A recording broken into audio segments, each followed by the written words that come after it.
Good evening dear students. Sigma Gurukul YouTube platform पर आप सबका बहुत बहुत स्वागत है।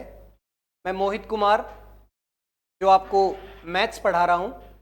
तो बच्चों, कल हमने मैथ्स का एक प्रैक्टिस सेशन शुरू किया था जो मेनली टारगेटेड है एसएससी वाले उन बच्चों के लिए जो आने वाले कुछ दिनों में बहुत सारे एग्ज़ाम्स देने वाले हैं, जैसे कि CHSL का एग्ज़ाम, CGL का एग्ज़ाम, और इसके अलावा भी ये जो प्रैक्टिस सेशन है आपको हर कॉम्पिटिटिव एग्ज़ाम में काम आएंगे। तो बच्चों, कल से हमने इसकी शुरुआत की थी और जैसा कि आपको पता है, कल भी मैंने आपको ये बात बताई थी कि डेली रात को 8 बजे एक प्रैक्टिस सेशन होगा जिसमें मैं आपको मैथमेटिक्स के 20 से 25 क्वेश्चन सॉल्व कराऊंगा।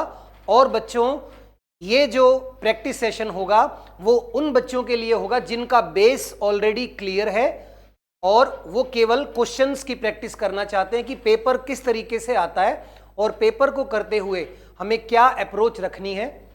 इसको लेकर मैं ये प्रैक्टिस सेशन डाल रहा हूं डेली। तो बच्चों, अगर आप बिल्कुल बिगिनर हैं, मैथ पढ़ना आपने अभी अभी शुरू किया है, तो पहले आप अपने बेसिक्स को क्लियर करें और तब इन क्वेश्चंस को ट्राई करें। जो बच्चे ऑलरेडी तैयारी में हैं उनको एक बूस्ट मिल जाए, बस उसके लिए हमने ये एक प्रैक्टिस सेशन शुरू किया है। तो एक क्लास हम लोग ले चुके हैं बच्चों, आज दूसरी क्लास हम लोग शुरू करते हैं। चलिए, जय श्री राम। आज का क्वेश्चन नंबर 1। तो पहला ही क्वेश्चन है बच्चों, ब्याज से रिलेटेड सिंपल इंटरेस्ट का क्वेश्चन है। क्या कह रहा है क्वेश्चन में? देखिए, the simple interest on a certain sum for 3 years at 14% per annum is 4200 rupees less than the simple interest on the same sum for 5 years at the same rate. यानी कि दो सिंपल इंटरेस्ट का आपको difference दिया हुआ है 4200 रुपए। अब इसमें एक है 5 साल के लिए 14% रेट पर, 14% का रेट है और 5 साल का टाइम है। तो बच्चों, ये हो गया 70, यानी यहां से 70 रुपए आपको इंटरेस्ट मिलेगा, ब्याज मिलेगा। और क्योंकि प्रिंसिपल सेम है इसलिए उसको मैंने लिखा नहीं, मेनली आपको 70 ब्याज मिलेगा यहां से, और यहां से 3 साल के लिए अगर मैं 14% पे निकालूं तो 14 × 3, यहां से आपको 42 रुपए ब्याज मिलेगा, 42। और दोनों इंटरेस्ट का जो गैप है वो आ गया बच्चों 28, और इसी की वैल्यू हमें गिवन है। देखो ये क्या है, दोनों जो सिंपल इंटरेस्ट हैं, जो साधारण ब्याज हैं, उनका गैप है 4200 रुपए। अब एक ब्याज आया 70 रुपए, एक ब्याज आया 42 रुपए, तो हमारा गैप कितना आया 28, और ये गैप एक्चुअल में कितना है 4200 रुपए। तो 28 की वैल्यू आ गई 4200। तो बच्चों, एक की वैल्यू क्या आ जाएगी 4200 डिवाइडेड बाय 28। इसको 14 से कैंसिल कर देंगे 2 और 300, और 1 यूनिट की वैल्यू आ गई 150। यानी 1 पैसा या 1 रुपया किसके बराबर है 150 के। और जो प्रिंसिपल है वो 100% या 100 होता है। अगर 1 की वैल्यू 100 है तो प्रिंसिपल हमारा बच्चों आ जाएगा 100 × 150 विच विल बी 15,000, 15,000 रुपए। ये अपना आंसर आ जाएगा ऑप्शन सी। आप इस क्वेश्चन को सिंपल PRT फॉर्मूला लगा के भी निकाल सकते थे। कैसे? Principal into rate into time divided by 100 minus principal into rate into time divided by 100 equals to 4200 रुपए। यहां से भी आप P कैलकुलेट कर सकते हो, पर ये क्वेश्चन इतना ज़्यादा टाइम देने की इसमें ज़रूरत है नहीं। अगर प्रिंसिपल सेम है तो बस आप रेट और टाइम को मल्टीप्लाई कर दो। ये आ गया एक इंटरेस्ट, ये दूसरा इंटरेस्ट, और दोनों इंटरेस्ट का गैप है 28, और एक्चुअल में वो गैप कितना है 4200 रुपए। एक की वैल्यू 150, तो 100 की वैल्यू बच्चों आ जाएगी 15,000 रुपए। तो हमारा प्रिंसिपल क्या होगा 15,000 रुपए। ठीक है, चलिए आगे बढ़ते हैं। नेक्स्ट क्वेश्चन है टाइम एंड वर्क का बड़ा फेमस फॉर्मूला जिसका नाम है MDH formula. MDH formula, MDH के मसाले तो आपने बहुत खाए हैं, लेकिन जब आप कंपटीशन की तैयारी करोगे तो आपको MDH के मसाले खाने नहीं, MDH को पढ़ना भी पड़ेगा। तो MDH का मतलब क्या है बच्चों? जब एक काम दो हिस्सों में हो रहा हो, टाइम एंड वर्क के क्वेश्चन में अगर कोई काम दो पार्ट में या दो हिस्सों में होता है तो वहां पर हम लोग MDH फॉर्मूले का यूज करते हैं। और एक्चुअल में ये पूरा फॉर्मूला क्या है? M1 T1 H1 upon W1 equals to M2 T2 H2 upon W2। इसका मतलब है जब कुछ आदमी कुछ दिनों में कुछ घंटे काम करके किसी काम को करते हैं तो कुछ और आदमी कुछ और दिनों में कुछ और घंटे काम करके कोई दूसरा काम करते हैं। पूरा फॉर्मूला तो ये है। अब हमें इस क्वेश्चन में केवल नंबर ऑफ मैन और नंबर ऑफ डेज दो ही चीजें दी हुई हैं। देखो पूरे फॉर्मूले में 3, 4 और इससे ज्यादा चीजें भी हो सकती हैं। जब एक क्वेश्चन दो पार्ट में डिवाइडेड हो वहां MDH फॉर्मूला यूज होता है। अब जितनी चीजें गिवन होंगी उतना ही हम इस्तेमाल करेंगे। इस क्वेश्चन में केवल क्या गिवन है? 450 आदमी किसी काम को 20 दिनों में कर लेते हैं। तो उसी काम को, अब किसी काम को काम नहीं दिया हुआ तो काम को क्या लिख सकते हैं? 1। और उसी सेम काम को कितने आदमी कर लेंगे 30 दिनों में? तो M2 हमें निकालना है और D2 गिवन है 30। काम सेम है। अब 0 से 0 कैंसिल और 3 से इसको कैंसिल करेंगे 15 दूनी 30। तो 300 आदमियों की जरूरत पड़ेगी अगर वही सेम काम हमें 20 की बजाय 30 दिनों में करना हो। ठीक है, आई होप आप सबको समझ में आया होगा। 450 आदमियों ने कोई काम 20 दिनों में किया तो कितने आदमी उस काम को 30 दिनों में करेंगे। ठीक है, चलिए आगे बढ़ते हैं। नेक्स्ट क्वेश्चन अलजेब्रा का सवाल है बच्चों, लेकिन देखिए इसमें पावर कितनी है? 4 पावर। और 4 पावर जब भी आएगी तो क्या होगा? सबसे पहले हम उसकी पावर को कम करेंगे, उसको स्क्वायर में लेके आएंगे और तब हमारा क्वेश्चन सॉल्व होगा। कुछ बच्चे इस क्वेश्चन में वैल्यू पुट करने की भी कोशिश करेंगे कि दो ऐसी वैल्यू सोच ली जाए जिनका टोटल हो 11 और उनका प्रोडक्ट हो 35। तो ऐसी कोई दो वैल्यू नहीं है, और अगर होंगी भी तो वो रूट में आएगी। तो सीधी सीधी ऐसी कोई दो वैल्यू हमें नहीं दिखाई दे रही। तो इस क्वेश्चन में वैल्यू पुटिंग आप ट्राई मत करना, आप इसको बेसिक तरीके से हम लोग सॉल्व करेंगे। देखिए ध्यान से, a raise to the power 4 plus b raise to the power 4, इसको मैं लिख सकता हूं a स्क्वायर का स्क्वायर प्लस b स्क्वायर का स्क्वायर। और अब ये मेरे लिए बन गया a और ये b, और a square plus b square का फॉर्मूला क्या होता है बच्चों? a प्लस b का होल स्क्वायर माइनस 2ab। अंदर फिर से फॉर्मूला बन गया a square plus b square. तो इसको फिर से ओपन कर देंगे, a plus b whole square minus 2ab square और माइनस ट्वाइस ऑफ ab का होल स्क्वायर। अब देखिए a प्लस b की वैल्यू भी हमारे पास है और ab की वैल्यू भी हमारे पास है। वैल्यू रख देते हैं। a प्लस b कितना है बच्चों? 11। 11 का स्क्वायर हो जाएगा 121 माइनस 2 इंटू 35 70 स्क्वायर और माइनस ट्वाइस ऑफ 35 का स्क्वायर हो जाएगा 1225, और यहां से आ जाएगा 51 का स्क्वायर होता है बच्चों 2601, और इसमें से माइनस कर देंगे 12 दूनी 2450। तो अपना आंसर क्या आ जाएगा? 151 या 151। तो क्वेश्चन मुश्किल नहीं था, लेकिन अलजेब्रा में कभी कभी ऐसा क्वेश्चन भी आएगा कि जब आप वैल्यू पुट नहीं कर पाएंगे। देखिए अगर यहां पर a प्लस बी होता 12 तो बच्चा एकदम से समझ जाता कि 7 और 5 12 और 7 इंटू 5 35, लेकिन उसने 12 की बजाय क्या दे दिया? 11। इसका मतलब ये क्वेश्चन वैल्यू पुटिंग का नहीं है, इसमें आपको बेसिक फॉर्मूले से इस क्वेश्चन को सॉल्व करना पड़ेगा। तो ध्यान रखिए, हमेशा वैल्यू पुट नहीं होती, आपको अपने कंसेप्ट भी क्लियर रखने हैं। वैल्यू पुट हो जाए तो बहुत अच्छी बात है, ना हो तो फटाफट से अपने कंसेप्ट को यूज करें और आंसर निकाल लें। इसमें भी आपको कोई 1 मिनट या 30-40 सेकंड से ज्यादा टाइम नहीं लगेगा अगर आपने मेहनत की हुई है। ठीक है, चलिए आगे बढ़ते हैं। Next question, 2 numbers are in the ratio 6:5. If their HCF is 3, then what is the LCM? Very easy question, आप सभी को ये बात मालूम होनी चाहिए कि एलसीएम इक्वल्स टू क्या होता है, HCF into product of ratio of numbers.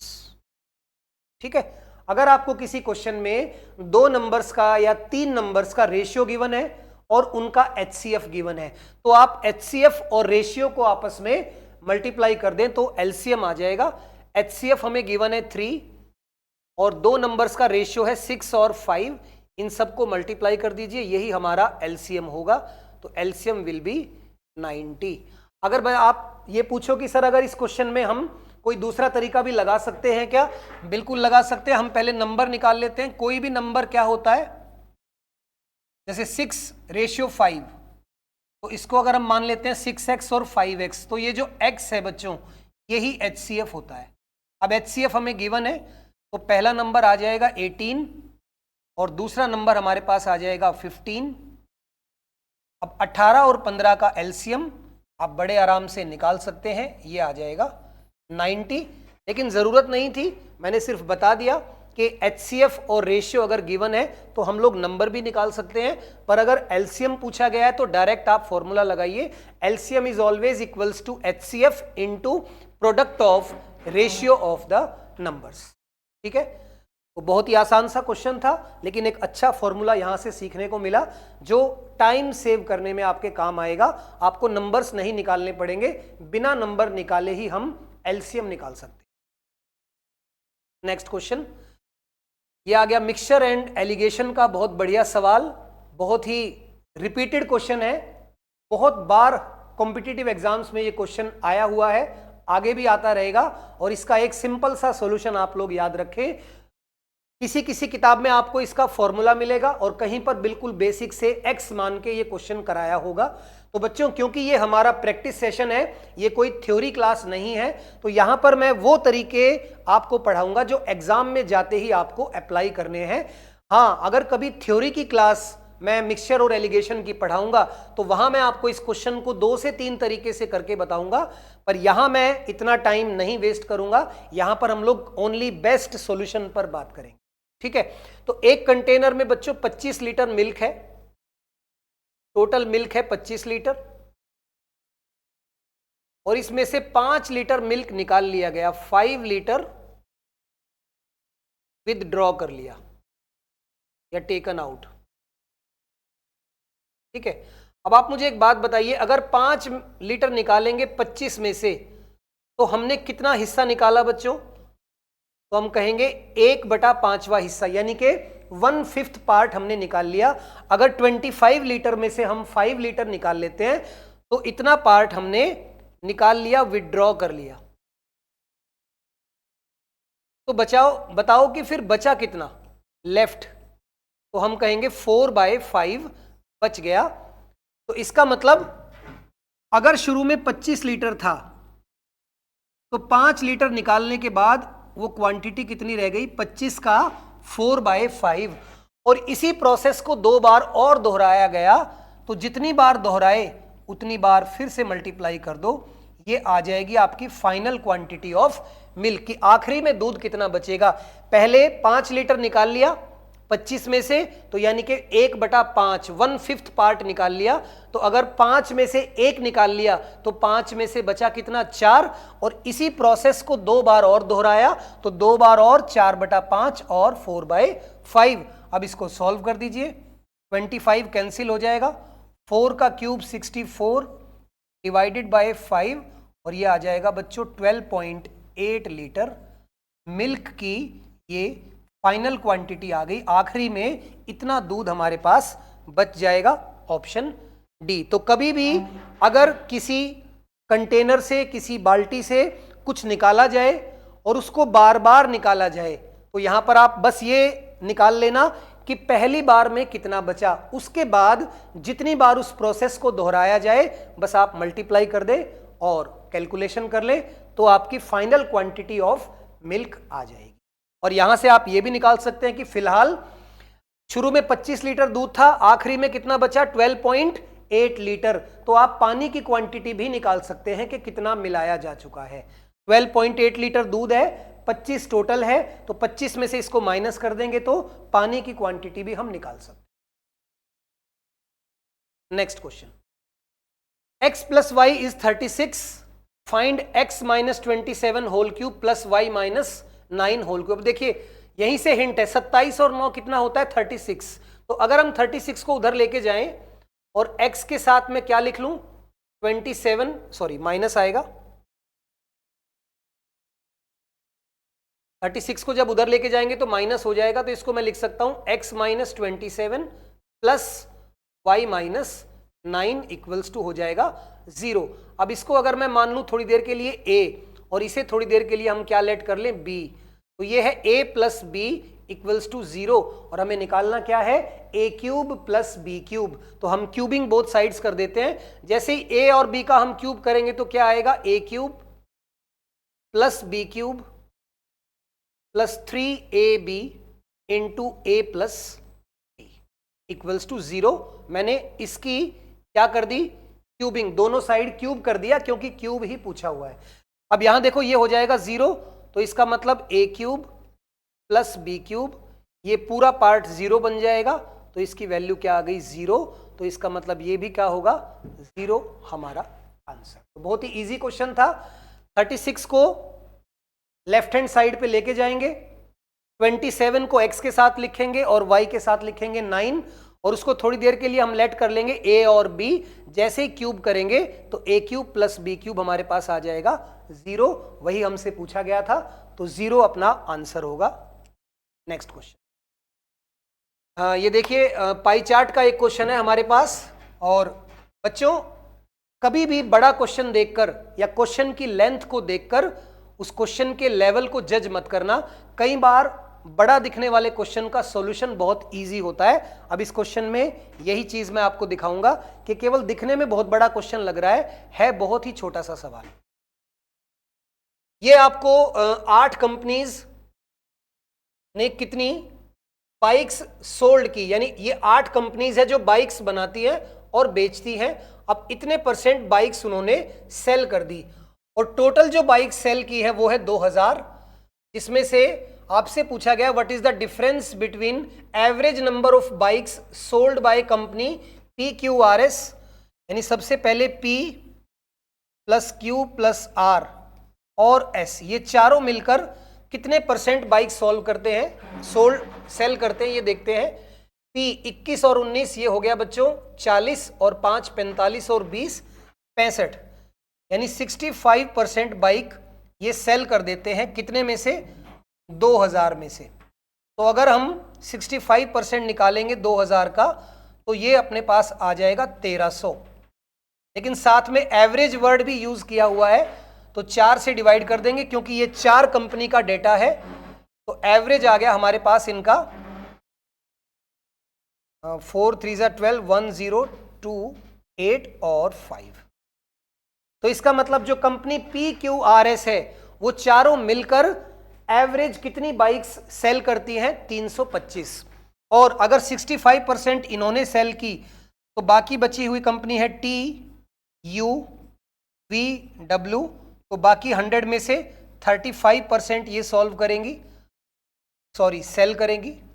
अब 35% जब आप 2000 का निकालेंगे तो ये आ जाएगा 700, लेकिन एवरेज निकालना है तो एवरेज इसको डिवाइड करेंगे, ये हो जाएगा 175, और आपको इन दोनों का डिफरेंस बताना था, तो 325 में से 175 माइनस करोगे तो आपका आंसर आ जाएगा 150। ठीक है, अगर किसी बच्चे को नहीं क्लियर हुआ एक बार मैं फिर बता देता हूं। टोटल 8 कंपनी है और ये उनकी परसेंटेज गिवन है बाइक्स सेल करने की। टोटल 2000 बाइक बेची जाती हैं, जिसमें से PQRS 65% बाइक्स बेचती हैं और TUVW 35% बाइक्स बेचती हैं।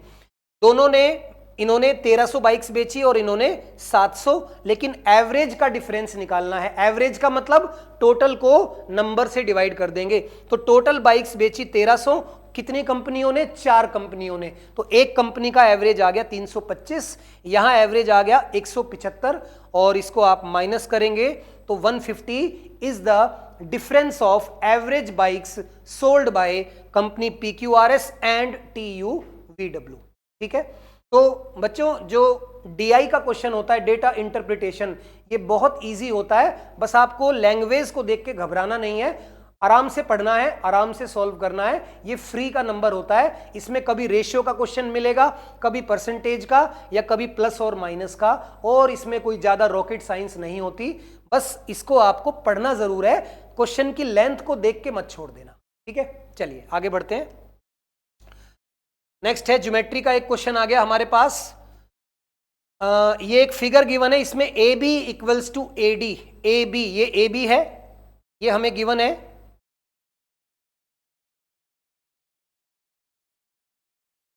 सेवन, और AD भी 7 गिवन है, यानी कि ये दोनों आपस में इक्वल है। ठीक है, साथ में AC और AE, AC और AE ये भी दोनों आपस में इक्वल है, और ये दोनों एंगल भी बच्चों इक्वल हो जाएंगे क्योंकि ये क्या है, वर्टिकली ऑपोजिट एंगल। तो देखिए साइड एंगल साइड, ये दोनों ट्रायंगल क्या हो गए, कॉन्ग्रुएंट। ये दोनों ट्रायंगल क्या हो गए, कॉन्ग्रुएंट ट्रायंगल्स, और कॉन्ग्रुएंट ट्रायंगल्स में सभी कॉरेस्पॉन्डिंग साइड्स और एंगल्स आपस में इक्वल होते हैं।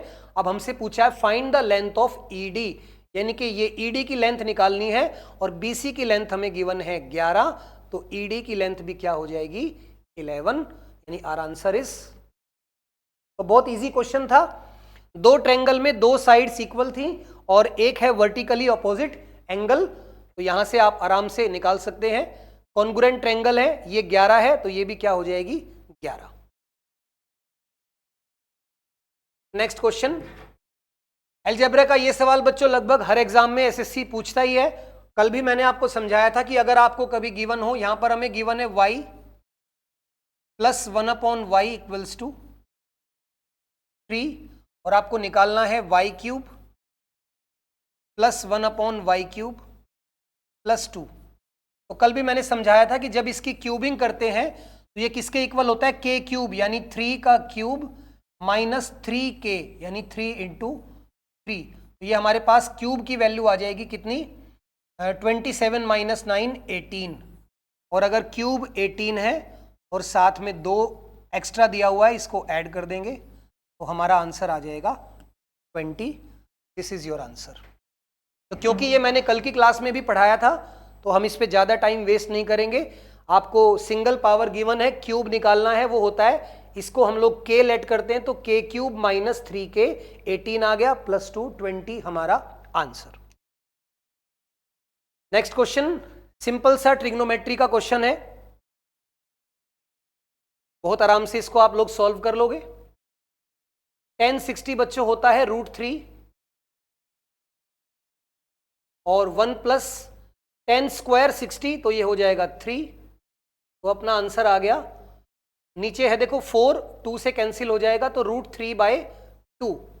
अब √3/2 ऑप्शन में नहीं है, लेकिन आपको मालूम होना चाहिए sin 60 की वैल्यू क्या होती है, √3/2, तो ऑप्शन सी हमारा आंसर आ जाएगा। बेसिक ट्रिग्नोमेट्री का क्वेश्चन है, तो हम लोग आगे बढ़ते हैं। tan 60 की वैल्यू बस आपको पता होनी चाहिए, तो क्वेश्चन आराम से सॉल्व हो जाएगा। ये देखिए, ये भी बेसिक ट्रिग्नोमेट्री पूछी बच्चों, tan 240। अब tan 240 को हम लोग क्या लिख सकते हैं, tan 180 डिग्री प्लस 60 डिग्री। और अगर आपने क्वाड्रेंट सिस्टम पढ़ा है तो आपको मालूम होना चाहिए, पहले क्वाड्रेंट में सारे पॉजिटिव होते हैं, दूसरे में साइन और कोसेक पॉजिटिव होते हैं, तीसरे में tan और cot पॉजिटिव होते हैं, और चौथे में cos और sec। फिर से सुन लीजिए, क्वाड्रेंट सिस्टम में पहले क्वाड्रेंट में सारे के सारे यानी कि sine, cos, tan, cot, sec और cosec ये सारे पॉजिटिव होते हैं। यहां पर साइन और cosec पॉजिटिव, तीसरे क्वाड्रेंट में tan और cot पॉजिटिव, और चौथे क्वाड्रेंट में cosec और sec cos और sec थीटा पॉजिटिव होते हैं। और साथ में एक चीज आप और ध्यान रखें, जब भी 180 प्लस समथिंग हो या 360 प्लस समथिंग हो तो कभी भी ये tan चेंज नहीं होगा, ये tan ऐसे ही रहेगा। और 180 प्लस यानी कि ये थर्ड क्वाड्रेंट में पड़ेगा और थर्ड क्वाड्रेंट में 10 क्या होता है पॉजिटिव, तो ये आ जाएगा tan थीटा या tan 60 और tan 60 कितना होता है बच्चों √3। ये हमारा, दोनों बातें ध्यान से समझ लेना।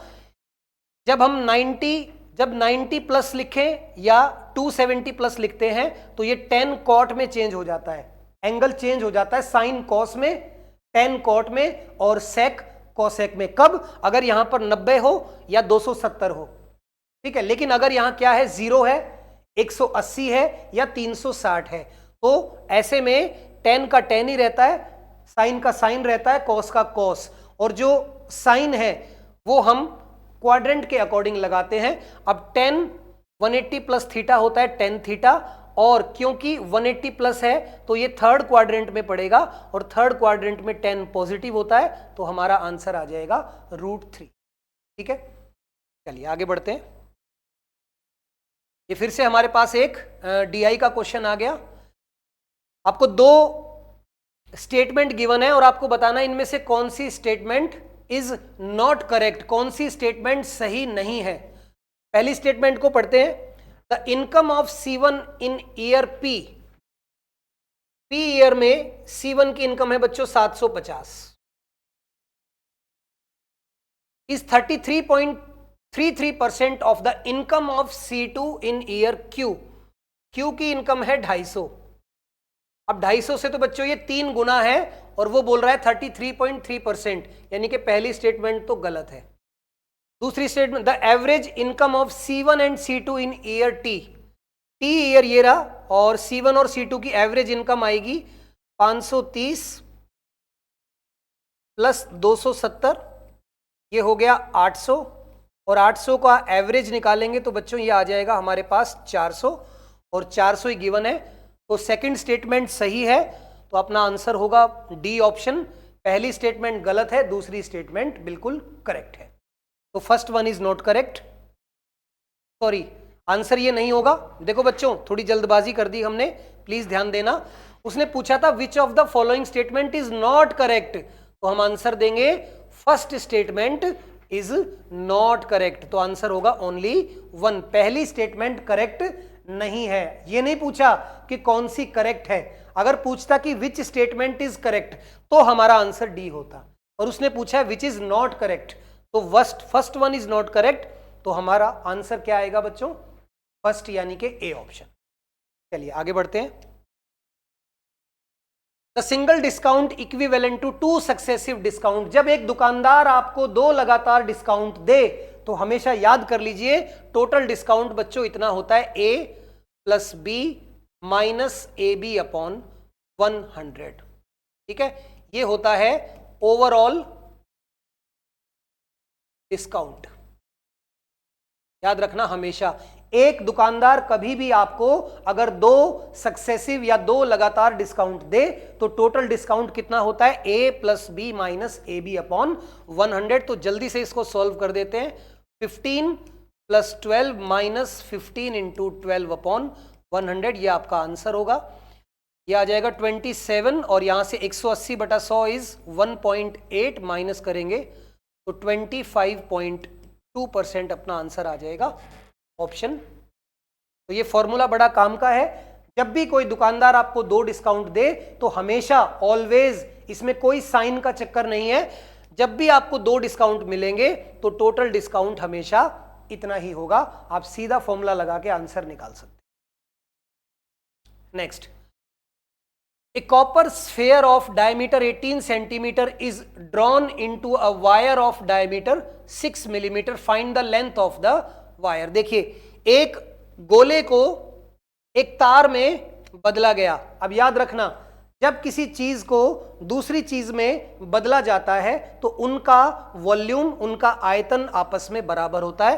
अब बताओ स्फेयर का वॉल्यूम क्या होगा, 4/3 पाई आर क्यूब। अब ये 18 सेंटीमीटर है डायमीटर, तो हम रेडियस लेंगे, यानी कि 9 इंटू 9 इंटू 9, और इसको बदला गया किसमें, एक वायर में। और वायर किस फॉर्म में होती है बच्चों, सिलेंड्रिकल फॉर्म में। कभी भी जो तार है वो हमेशा कैसी होती है, सिलेंड्रिकल फॉर्म में। और सिलेंडर का वॉल्यूम होता है पाई आर स्क्वायर एच। तो पाई इंटू वायर का डायमीटर है 6 मिलीमीटर, तो ये हो जाएगा 3 मिलीमीटर, जिसको मैं 0.3 सेंटीमीटर और 0.3 सेंटीमीटर लिख सकता हूं। और लेंथ ऑफ द वायर आपको निकालनी है, यानी कि हाइट, इसी को क्या कहेंगे, हाइट को ही लेंथ कहेंगे। अब सॉल्व कर दीजिए। पहले 3 से पाई कैंसिल हो गया, हमारे पास बच गया 4 इंटू 9 और नीचे आ जाएगा 3 into 0.3 into 0.3 equals to height या लेंथ भी आप इसको कह सकते हैं। अब आप इसे सॉल्व करें। सबसे पहले तो पॉइंट हटाएंगे तो ऊपर आ जाएगा 100 और 3 से ये कैंसिल 9, 3 से ये कैंसिल, तो ये हो गया 27 into 4 10800 centimetre is your length. लेकिन लेंथ आपको गिवन है बच्चों मीटर में, तो इसमें से 2 जीरो कम कर दो तो 108 मीटर हमारा आंसर आ जाएगा लेंथ। तो याद रखिए, जब किसी एक चीज से कोई दूसरी चीज बनाई जाए तो उनका वॉल्यूम आपस में इक्वल होता है, और उसी से ये क्वेश्चन हमने सॉल्व किया। नेक्स्ट देखिए, सेम क्वेश्चन आ गया, तो इसको आप लोग खुद सॉल्व करेंगे। एक सॉलिड स्फेयर को जिसकी रेडियस 13 सेंटीमीटर है मेल्ट करके दोबारा बनाया गया एक कोन, यानी इस क्वेश्चन में आपको क्या करना है, 4/3 pi r cube equals to 1/3 pi r square h. एक स्फेयर को एक कोन में बदला गया है, तो स्फेयर और कोन दोनों का वॉल्यूम आपस में बराबर होगा। दोनों के वॉल्यूम का ये फॉर्मूला है। ये 3 कैंसिल हो गया, पाई से पाई कैंसिल, तो हमारे पास बच गया 4r cube equals to r square h. ठीक है, अब इसको आप सॉल्व करिए। रेडियस गिवन है 13, तो 4 इंटू 13 का क्यूब, और इधर रेडियस हमें गिवन है डायमीटर 13, तो रेडियस हो जाएगी बच्चों 13/2 इंटू 13/2, और हाइट आपको निकालनी है तो इसको छोड़ देते हैं। अब ये 13 से 2 13 कैंसिल हो गए, और 13 इंटू 4 52 इंटू 4 ये आ जाएगा बच्चों 208 सेंटीमीटर। तो ये आपकी हाइट ऑफ कोन आ जाएगी। तो 2 क्वेश्चन बिल्कुल सेम आ गए। ये बहुत अच्छा कंसेप्ट है। जब भी किसी एक ठोस चीज को दूसरी ठोस चीज में बदला जाए, यानी किसी एक सॉलिड को दूसरे सॉलिड में बदला जाए, मेल्ट करके, पिघला के, और उसको दोबारा कोई दूसरी चीज बनाई जाए, तो दोनों का वॉल्यूम हमेशा आपस में इक्वल होता है। ये ध्यान रखें। नेक्स्ट क्वेश्चन गिवन है sec theta plus tan theta is equals to 7। देखिए भाई, sec theta plus tan theta equals to 7। अब यहां एक बात आप लोग याद रखना, अगर थीटा एक्यूट एंगल है, sec theta plus tan theta अगर गिवन है, तो बच्चों sec theta minus tan theta इसका इनवर्स होता है। ये बात आप याद रखेंगे कि थीटा अगर एक एक्यूट एंगल है, यानी कि 90 डिग्री से अगर थीटा कम है, तो sec theta plus tan theta जो भी होगा, sec theta minus tan theta उसका हमेशा इनवर्स होगा। अब इन दोनों को अगर हम ऐड करते हैं, ये कैंसिल, और ट्वाइस ऑफ sec थीटा बच्चों कितना आ गया, इन दोनों को ऐड करेंगे ये हो जाएगा 49 प्लस 1 50/7, और 2 से कैंसिल करेंगे तो ये आ गया 25/7। अब sec थीटा बच्चों होता है हाइपोटेन्यूज अपॉन बेस, ये आ गया 25 और 7। हाइपोटेन्यूज अगर 25 है और बेस 7 है, अगर हम ट्रायंगल बनाते हैं, ये 25 है, ये 7 है, तो बच्चों ये आ जाएगा 24। अब देखिए हमें क्या निकालना है, 5 sin थीटा।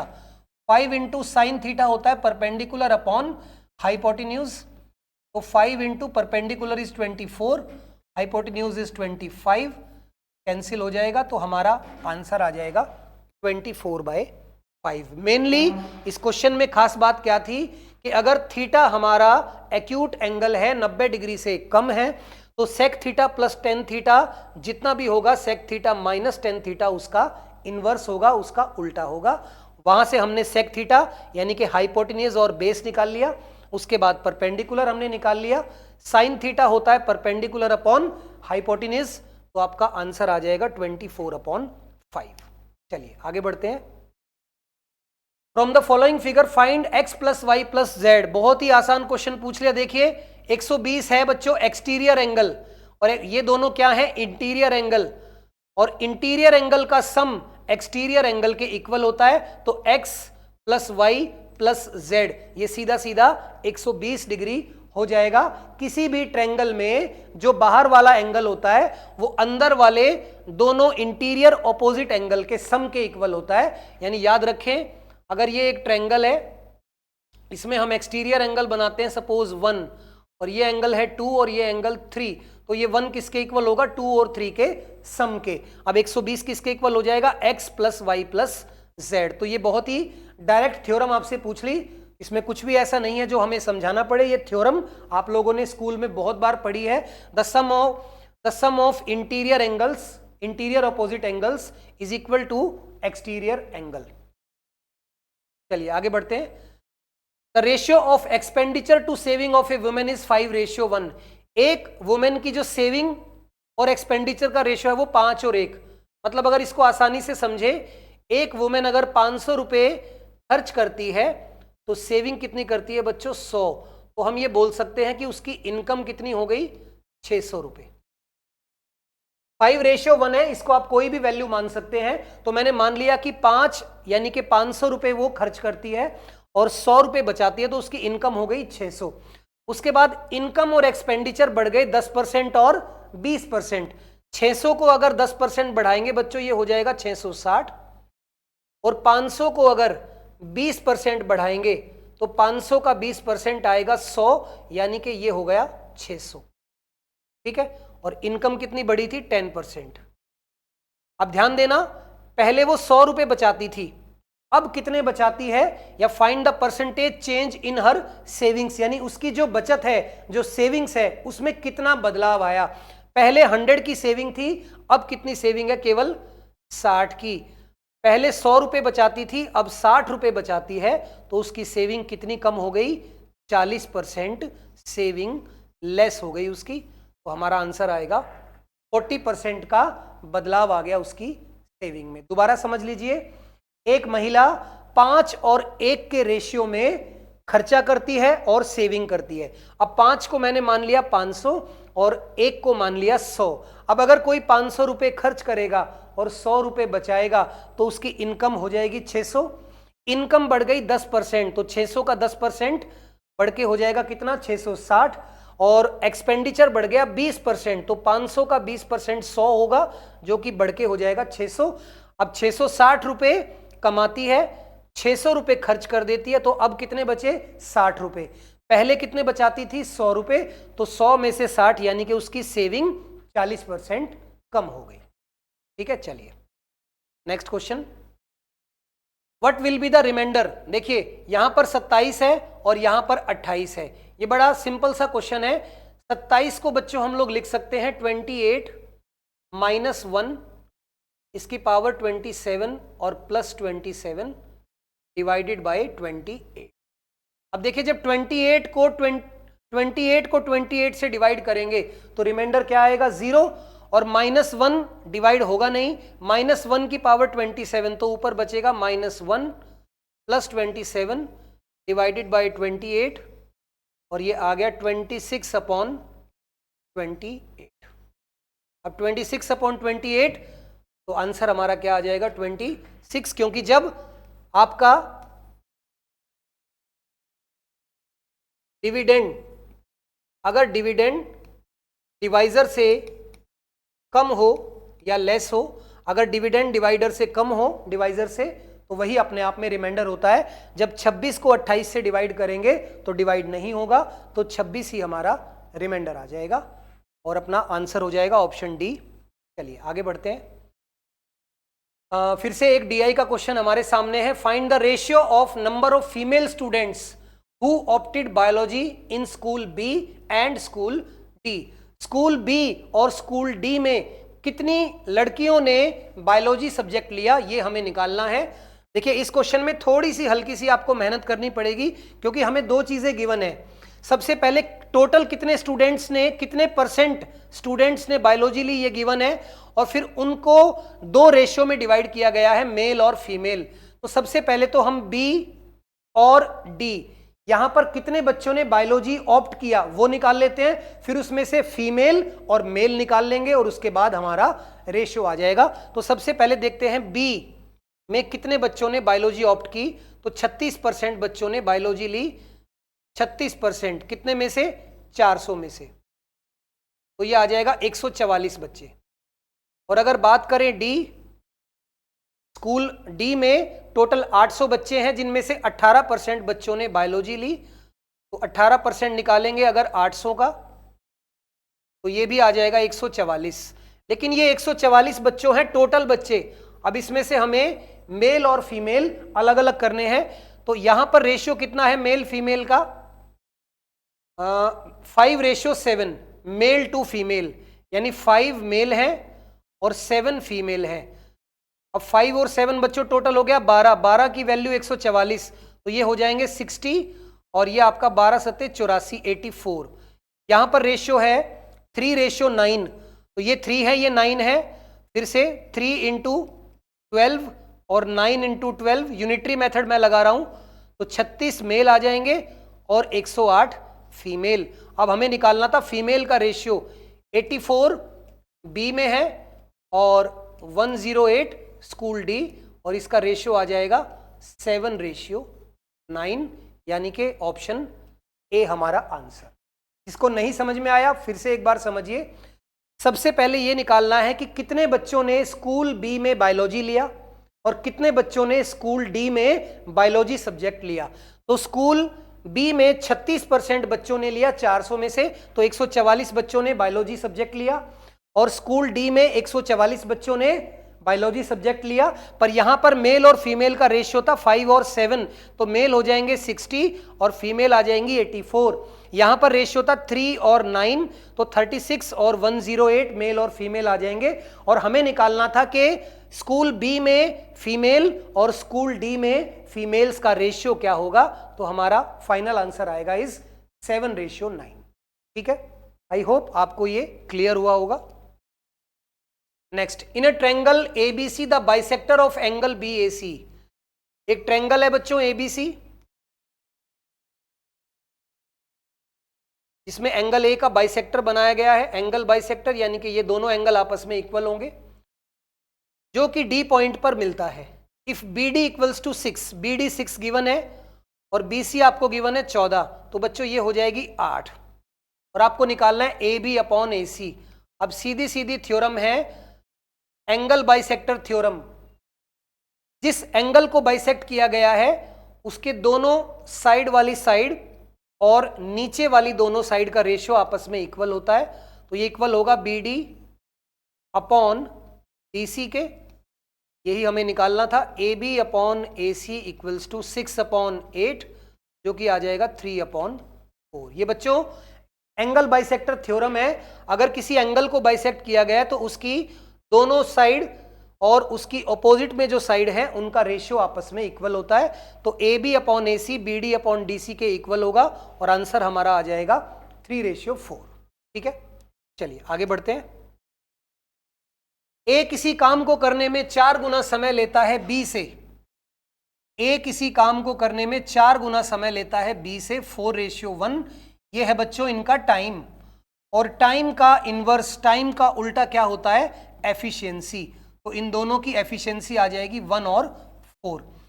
और यही ए जब काम करता है सी के साथ तो ये 5 गुना टाइम लेता है सी से, 5:1 ये टाइम है, तो यहां पर एफिशिएंसी आ जाएगी 1:5। अब देखिए ए की एफिशिएंसी यहां भी 1 है और यहां भी 1 है। अब अगर हम इनका कंबाइन रेशियो निकालें ए बी सी, तो ए की एफिशिएंसी 1, बी की 4 और सी की एफिशिएंसी 5। और एफिशिएंसी का मतलब होता है एक दिन में किया गया काम, यानी कि 1 डे वर्क। तो तीनों मिलकर एक दिन में कितना काम करते हैं, 10, और तीनों ने 4 दिन में किसी काम को खत्म कर लिया। तो बच्चों टोटल वर्क हमारे पास आ जाएगा 40। और कहता है कि अगर वही टोटल वर्क अकेले बी को करना पड़े तो कितना टाइम लगेगा, तो 40, और बी की एफिशिएंसी है 4, तो बी अकेला इस काम को 10 दिनों में कर लेगा। अच्छा क्वेश्चन है। कुछ बच्चे इसी को रेशियो ले लेंगे। बच्चों ये टाइम का रेशियो है। अगर टाइम एंड वर्क के क्वेश्चन में आपको टाइम रेशियो गिवन है तो आप वहां से पहले एफिशिएंसी रेशियो निकालना, टाइम को पलट देना वही एफिशिएंसी का रेशियो होता है। तो हमने सबसे पहले तीनों की क्या निकाली, एफिशिएंसी या वनडे वर्क या एक दिन में किया गया काम। तीनों मिलकर एक दिन में 10 काम करते हैं, 4 दिन में टोटल काम खत्म हुआ, तो 10 × 4 टोटल वर्क आ गया हमारा 40। और इसी काम को अकेला अगर बी करे तो उसको 10 दिन का समय लगेगा। चलिए नेक्स्ट क्वेश्चन, ये बोट एंड स्ट्रीम का क्वेश्चन है हमारे सामने। अ swimmer swims from point P, एक पॉइंट पी है, एक स्विमर यहां से स्विम करना शुरू करता है अगेंस्ट द स्ट्रीम यानी कि अपस्ट्रीम 6 मिनट के लिए, और मान लेते हैं कि किसी आर पॉइंट पर ये पहुंच जाता है। फिर यहां से ये वापस चलता है और फिर से 6 मिनट की स्विमिंग करके और ये पहुंच जाता है क्यू पॉइंट पर। अब कुछ बच्चों के माइंड में अगर ये चीज आई कि सर 6 मिनट यहां उसने स्विमिंग की और 6 ही मिनट यहां स्विमिंग की, तो फिर ये डिस्टेंस सेम क्यों नहीं है? तो ध्यान रखिए, एक बार वो पानी के ऑपोजिट जा रहा है और एक बार वो पानी के साथ साथ। तो जब ऑपोजिट जाते हैं तो स्पीड कम होती है, और जब पानी के साथ साथ तैरते हैं यानी कि डाउनस्ट्रीम जाते हैं तो स्पीड बढ़ जाती है, और स्पीड बढ़ेगी तो टाइम सेम भी होगा, तो हम ज्यादा डिस्टेंस कवर करेंगे। अब ये डिस्टेंस हमें गिवन है 120, ठीक है, और उसके बाद बाकी गिवन नहीं है। अब ध्यान देना, अगर हम इस डिस्टेंस को निकाले पी आर, जब उसने ये डिस्टेंस कवर किया, डिस्टेंस क्या होता है बच्चों, स्पीड मल्टीप्लाई बाय टाइम। अब यहां पर वो क्या जा रहा था, अपस्ट्रीम। अपस्ट्रीम में स्पीड होती है a माइनस बी, जहां पर a क्या है, स्टिल वाटर में उसकी स्पीड, और b is the speed of water या स्पीड ऑफ स्ट्रीम। तो यहां पर मैं लिख सकता हूं 6 मिनट लगे, या कह सकते हैं कि 360 सेकेंड, और स्पीड क्या है यहां पर a माइनस बी। फिर जब उसने डिस्टेंस कवर किया कौन सा, आर क्यू आर, ये पूरा डिस्टेंस उसने कैसे कवर किया, जब वो वापस आया ऐसे, तो यहां पर उसकी स्पीड है बच्चों डाउन स्ट्रीम यानी a प्लस बी, और यहां पर भी उसे 6 ही मिनट लगे, पर स्पीड चेंज हो गई कितनी, a प्लस बी। अब ध्यान देना, अगर क्यू आर में से हम पी आर को माइनस कर दें तो हमें क्या मिलेगा बच्चों, पी क्यू इक्वल्स टू लिख सकते हैं Q R minus P R. ये हमें गिवन है 120, 360 बच्चों कॉमन आ जाएगा, और अंदर बचेगा a plus b minus a और प्लस b। a से a कैंसिल और 120 से ये कैंसिल, ये हो जाएगा 1/3 इक्वल्स टू 2b, और b की वैल्यू आ जाएगी 1/6। लेकिन हमारा जो आंसर है वो किस में पूछा हुआ है, किलोमीटर पर आवर में, और ये है मीटर पर सेकंड में। मीटर पर सेकंड को किलोमीटर पर आवर में कैसे बदलते हैं, 18/5 से मल्टीप्लाई करके, तो आंसर आएगा 3/5 या 0.6 किलोमीटर पर आवर। ठीक है, तो आंसर होगा अपना डी ऑप्शन। जिन बच्चों को नहीं क्लियर हुआ एक बार फिर से समझ ले, अच्छा क्वेश्चन है। एक बंदा पॉइंट पी से आर तक स्विमिंग करता है अपस्ट्रीम यानी कि a माइनस बी की स्पीड से। अपस्ट्रीम में स्पीड माइनस हो जाती है स्टिल वाटर की स्पीड और पानी की स्पीड, और फिर वो वापस गया पॉइंट क्यू पे पहुंचा, उतने ही टाइम उसने स्विमिंग की 6 मिनट। तो पहले मैंने एक डिस्टेंस निकाल लिया, फिर दूसरा डिस्टेंस, और दोनों को माइनस करेंगे तो वो डिस्टेंस हमें गिवन है 120, और वहां से हमारी स्पीड आ गई 1/6 इन मीटर पर सेकंड। लेकिन अगर किलोमीटर पर आवर में चेंज करेंगे तो 18/5 से मल्टीप्लाई कर देंगे, और अपना फाइनल आंसर आएगा 0.6 किलोमीटर पर आवर। तो ये अच्छा क्वेश्चन था बच्चों, इसको ध्यान से 2 बार इसको सॉल्व करना। Kapil sells a mobile to Sachin at a gain of 15% and Sachin again sells it to Rohit at a profit of 12%. If Rohit pays rupees 322, what is the cost price of mobile for Kapil? तो मान लेते हैं कपिल के लिए cost price है x। अब इसने इसको 15% के गेन पे बेचा, तो मतलब 115 पे बेचा होगा, किसको, सचिन को, और सचिन ने 12% के गेन पे बेचा, तो मतलब 112 पे उसने सेल किया रोहित को, और रोहित ने कितने पैसे दिए, 322 रुपए। अब इसको आप बड़े आराम से सॉल्व कर सकते हैं। 322 multiply by 100 into 100 upon 115 into 112। अब इसको आप सॉल्व करेंगे तो ये आंसर हमारे पास आ जाएगा बच्चों 250 रुपये। कैलकुलेशन मैं हमेशा बोलता हूं कि मेरा काम है आपको मेथड सिखाना, आपको तरीके सिखाना, कंसेप्ट बताना। कैलकुलेशन आप लोग खुद कोशिश किया कीजिए। आंसर मैंने बता दिया 250 आएगा, पर इसको कैलकुलेट करके आप मुझे कमेंट बॉक्स में बताएंगे। ओके, चलिए तो आज का लास्ट क्वेश्चन हमारे सामने है। 2 equal circles of radius 8 centimetre. 2 circle हैं बच्चों, दोनों के दोनों इक्वल हैं और एक दूसरे के सेंटर से पास होते हैं, और दोनों की रेडियस भी हमें गिवन है कितनी, 8 सेंटीमीटर इनकी रेडियस है। और आपको निकालनी है क्या, कॉमन कॉर्ड की। अब बच्चों अगर बेसिक से जाएंगे तो यहां पर हम लोग इस तरीके से ट्रायंगल बना के और पाइथागोरस थ्योरम लगा के ये निकाल सकते हैं, और इसका डबल कर देंगे तो आपका आंसर भी आ जाएगा। लेकिन मैंने पहले ही आपको बताया था कि कुछ चीजें ऐसी हैं जो आपको याद रखनी है, छोटे तरीके अप्लाई करने हैं, वरना तो हम इस ट्रायंगल में पाइथागोरस थ्योरम लगा के इन दोनों में और ये निकाल सकते हैं, और इसका डबल कर देंगे तो कॉमन कॉर्ड की लंबाई आ जाएगी।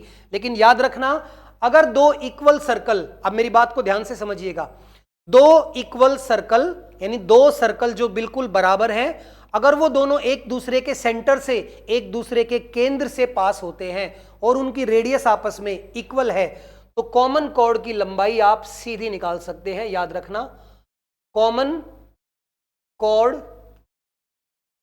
Length in 2 equal circles is always equals to √3 into r. तो अपना आंसर बच्चों डायरेक्टली क्या आ जाएगा, 8√। ठीक है, तो बच्चों ये थे आज के 25 सवाल। फिर से हमने एक एसएससी का पुराना पेपर सॉल्व किया। अभी मैं, जैसे कि पहले मैं आपको बता चुका हूं कि पहले 10 पेपर हम लोग प्री लेवल के सॉल्व करेंगे, उसके बाद हम लोग थोड़ा सा लेवल बढ़ाएंगे, क्योंकि जरूरी नहीं है कि प्री का पेपर हमेशा ही आसान आए, कभी कभी मीडियम और कभी कभी टफ पेपर भी आ जाता है। तो शुरू के 8 से 10 सेट हम लोग इजी वाले करेंगे। इजी का मतलब ये नहीं है, ये भी आपके पिछले साल के या उससे पिछले साल के सीजीएल के लिए गए एग्जाम्स हैं, पर कभी कभी लेवल अगर थोड़ा बढ़ेगा तो हम कुछ मेंस लेवल के पेपर भी सॉल्व करेंगे। और डेली, जैसा कि आपको मालूम है, 8 बजे हम लोग मिलेंगे, 8 से 9 हमारी क्लास चलेगी।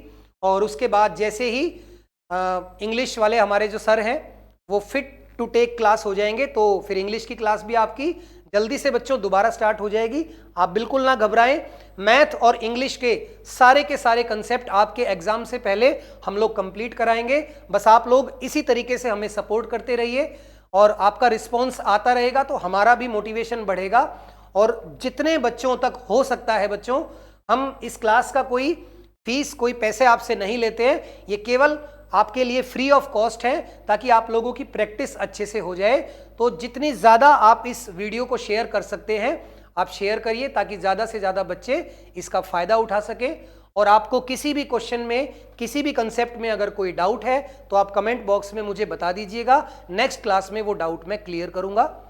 और साथ ही आप लोग हमें हर सोशल वेबसाइट पर फॉलो कर सकते हैं। सिग्मा गुरुकुल हमारी एकेडमी का नाम है, यूट्यूब प्लेटफॉर्म सिग्मा गुरुकुल के नाम से ही है। तो बच्चों सपोर्ट देते रहिए, रिस्पॉन्स देते रहिए, और कोई डाउट है तो क्लियर करते रहिए। तब तक के लिए जय हिंद, जय भारत, नमस्कार, फिर मिलते हैं।